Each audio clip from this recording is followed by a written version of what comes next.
Buying a home doesn't automatically make you wealthy, and renting doesn't mean you're throwing away money.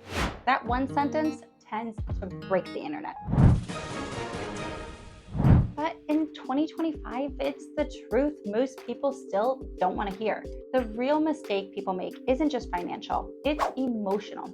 Stressing about interest rates, feeling behind because your friends are buying, or rushing into a mortgage you can't comfortably afford because TikTok said you're wasting money on rent. I work with first-time buyers every single day, and if you've ever thought, am I missing my window? Should I buy now before it gets worse? This video is for you. Today, I'm breaking down what people get wrong about renting versus buying this year. We'll talk through the math, yes, but also the psychology, the hidden costs, and why the answer isn't the same for everyone. Stick around because by the end of this video, you'll have the clarity to move forward with your decision without regrets, pressure, or guesswork. Let's start with the misconception that trips up so many buyers. Renting is just throwing away money. No, it's not. I hear this constantly, but that's not just wrong, it's misleading. Just like paying for groceries, gas, or Netflix, you're getting something in return. In this case, a roof over your head, no surprise repairs, and flexibility. Now, let's flip that. Buying a home isn't automatically a smarter financial move, especially if you don't plan to stay long or if it stretches you thin. So instead of asking, is renting bad? The real question is, what's the actual cost of owning? And that's where most people get it wrong. Because here's the deal. A mortgage is not your only cost when you own a home. You're also paying property taxes, homeowner's insurance, maintenance that's typically 1 to 3% of the home value annually, HOA fees, and the opportunity cost of that big old down payment sitting in your house instead of growing in the market. So when people compare rent versus mortgage alone, they're missing half the picture. So if just comparing rent versus mortgage isn't enough, what should you be looking at? Well, let's run the actual numbers using Phoenix as an example since that's where I'm located. Right now in Phoenix, the median home price is $450,000. Yes, I know that's a shocker for some of you. I promise I have the real data to back that up. The typical first-time buyer is putting down 9% according to the latest NAR data. That's about $40,500 down, though you absolutely can go as low as 3.5% with loans like FHA. So with a 30-year loan at 6.5% interest, your monthly mortgage payment is about $2,588. But that's not the full picture.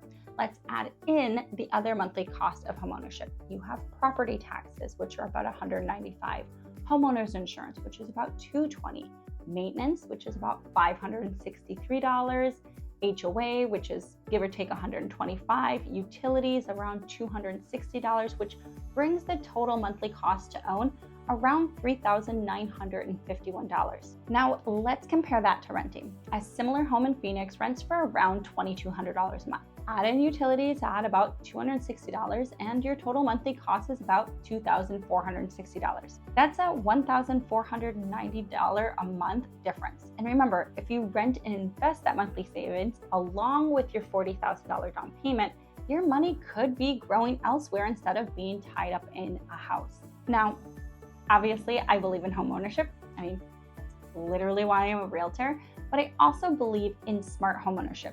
And the truth is, buying only makes sense when the numbers work for you, not against you. Buying can make sense if you're staying put for at least 5 to 7 years, you're not stretching your budget, meaning you can't afford all the costs without cutting it close, you've got money saved beyond your down payment, you want long-term stability and maybe a rising rent area, and you want to own, not just because you feel pressured to. Buying a home is like planting roots. If you know you'll be in one place and the numbers check out, owning can absolutely be worth it, especially when rent keeps going up year after year. I mean, that's exactly why we chose to buy our first home when we did. They were raising our rent significantly.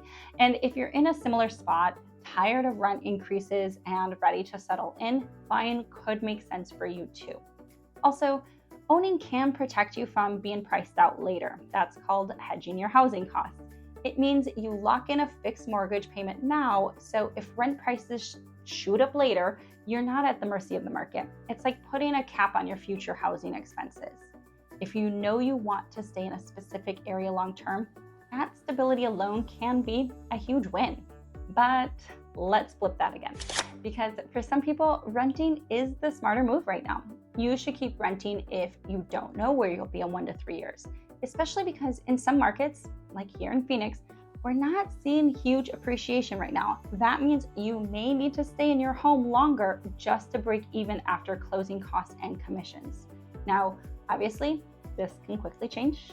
Hello, pandemic boom. But as of today, that's the reality. If your budget is already tight, so you'd be house poor trying to buy, you have big career, travel, or family changes ahead, you're still building savings or paying off debt, or you'd be buying out of fear, pressure, or FOMO, not readiness. Look, renting is not failing. It's smart when it fits your life and goals. Renting gives you time, flexibility, and some breathing room. And that can be just as valuable as equity, especially in a high-cost, high-pressure market. And here's the twist that no one talks about. Whether you rent or buy, wealth doesn't come from owning a house. It comes from living below your means, avoiding bad debt, and investing consistently, whether that's in real estate or the market. A home can absolutely be a great tool for building equity, but only if it fits your life, your timing, and your finances. And yes, owning a home can act like a forced savings account, especially if you're someone who might not consistently save otherwise. But that only works if you're buying the right home at the right time with a smart plan. And yes, renting can absolutely build wealth too, if you're disciplined about saving and investing the money you're not spending on ownership. The bottom line, it's not about owning or renting. It's about building your life, not just buying a property. So don't let all of the noise convince you that one option is always better than the other. The smartest financial move is the one that works for you. So, rent or buy? Let me know in the comments below. Are you leaning toward renting or buying right now?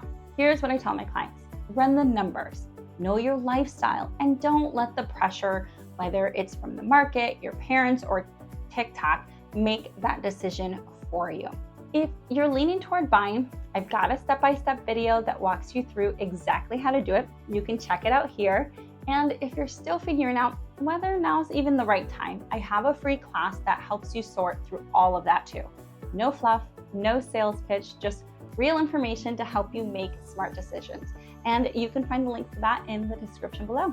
I'm Heidi, and I'll see you in the next video.